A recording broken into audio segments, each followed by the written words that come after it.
ကိုလိုနီခေတ်ကသူရဲ့ကောင်းကြီးရှင်မတောင်ခင်မောင်မှောင်မဲနေတဲ့တောအုပ်ကြီးတဲကနေမြင်းဖြူကြီးတစ်ကောင်စီးပြီးဓာတ်ကိုတင်းတင်းဆုပ်ကင်ထားတဲ့မြန်မာဓာတ်ပြဖို့တယောက်ရဲ့အကြည့်ဟာစူးရှက်ခတ်ထန်လုံးတလို့ပြတ်သားလာပါတယ်ကိုလိုနီခေတ်တုန်းက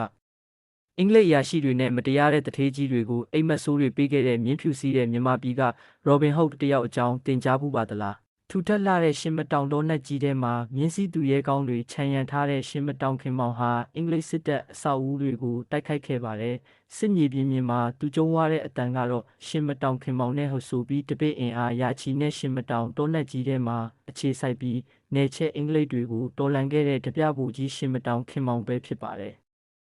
တာမန်ပြည်သူတွေကိုဘယ်တော့မှမထိပါပဲစင်းရဲသားတွေအပေါ်မတရားဗိုလ်ချဆိုးမိုးနေတဲ့အင်္ဂလိပ်အာဏာပိုင်တွေနဲ့တစ္ဆာဖောက်မြေရှင်တွေကိုပဲရွေးချယ်ပြီးဓာစာကျွေးခဲ့သူပေါ်ရွှေငွေတွေကိုစင်းရဲသားမိသားစုတွေကလေးငယ်တွေစီပြုံးပြုံးရွှင်ရွှင်လိုက်ဝေပေးပြီးခက်တဲ့ဘသူမှဂယုမဆိုင်ပြုံးနေတာတက်တဲ့ဘိုခင်မောင်ရဲ့ပုံစံဟာ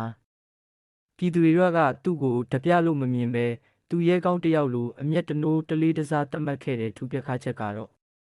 လူယူလို့ရသမျှစီးစိမ်ဥစ္စာတွေကိုကိုကျိုးအတွက်မတုံးမဲ့အများပြည်သူကိုဝေမျှပေးခဲ့တာကြောင့်သူ့ကိုအများပြည်သူကလူဆိုးလို့မမြင်ပဲသူရဲကောင်းအဖြစ်သတ်မှတ်ခဲ့တာဖြစ်ပါတယ်။အားလုံးပြီးသွားရင်တော့သူဟာမြင်းဖြူကြီးကိုစီးပြီးရှင်းမတောင်တောင်ချေအရောက်မှာတော့ပျောက်ကွယ်သွားတတ်ပါတယ်။သူ့အကြောင်းသိလို့ပါကလေးပေးသွားပါနော်။